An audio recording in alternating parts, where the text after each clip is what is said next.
Welcome fans and freaks, viewers and haters. I'm your raging Canadian critic, and here's today's review. So you're probably curious about why I'm doing a review on New Moon's second trailer. Well, because where the first trailer left me confused and a little annoyed, this trailer downright aggravated me almost from the start.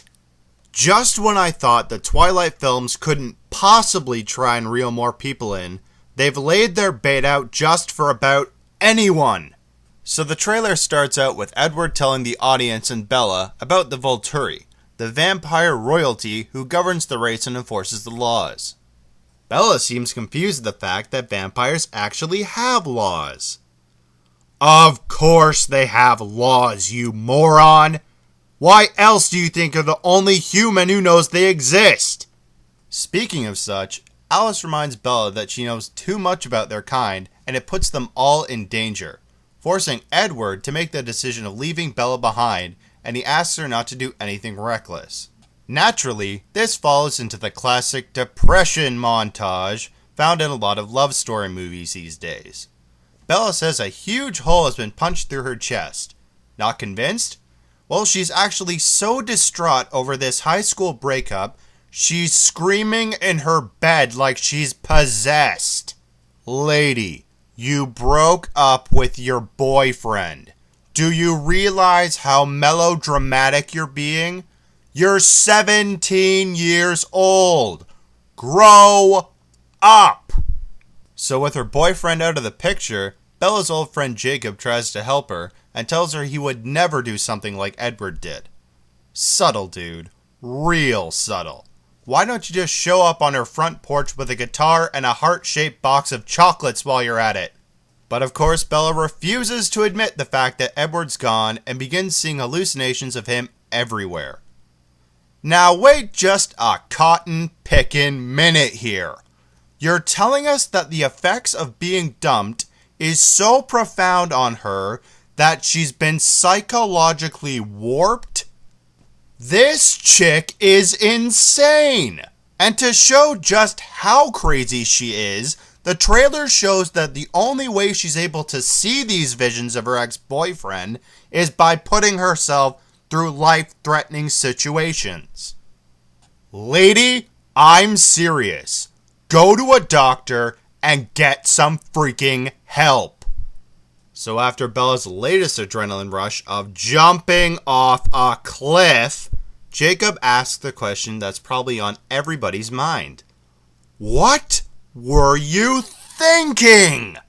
Naturally, Bella doesn't give us an answer. This leads to, wait a second. Forget the scene that's coming up next for a moment, and let's look at the music. They're playing Moving Mountains by Two Steps from Hell. If you guys aren't familiar with the track, it's a loud, gothic background theme that's been used in the Jumper trailer, as well as a lot of YouTube fan trailers. So here's my itty-bitty question here. What is it doing in New Moon? I don't care how many useless fight scenes or freaky moments you put in this movie, it is and always will be a love story, not The Matrix. What if I took the trailer music from 300 and slapped it onto the preview for The Notebook? It wouldn't make sense. Dare I watch on? Alice then tells Bella that Edward has vanished and gone to the Volturi, who were previously mentioned earlier in the trailer, because he thinks that Bella is dead, and he's so upset over it, he actually wants them to kill him. So wait a second. You're totally willing to abandon your girlfriend for just about anyone to date or kill, but the moment you assume she's dead, without a body to prove it, you decide there's nothing to live for? And why does he need the Volturi to kill him? Not that I'd advise suicide to anyone, real or fictional, but why do you need somebody else to do it? This then follows into Bella going on a little rescue mission to Italy, where Edward is going to expose his vampire identity to the world by stepping out into the sunlight in public.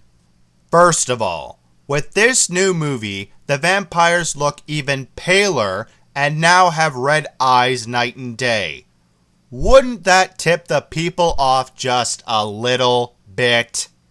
Secondly, just because your skin sparkles like glitter in the sunlight doesn't mean people instantly know you're a vampire.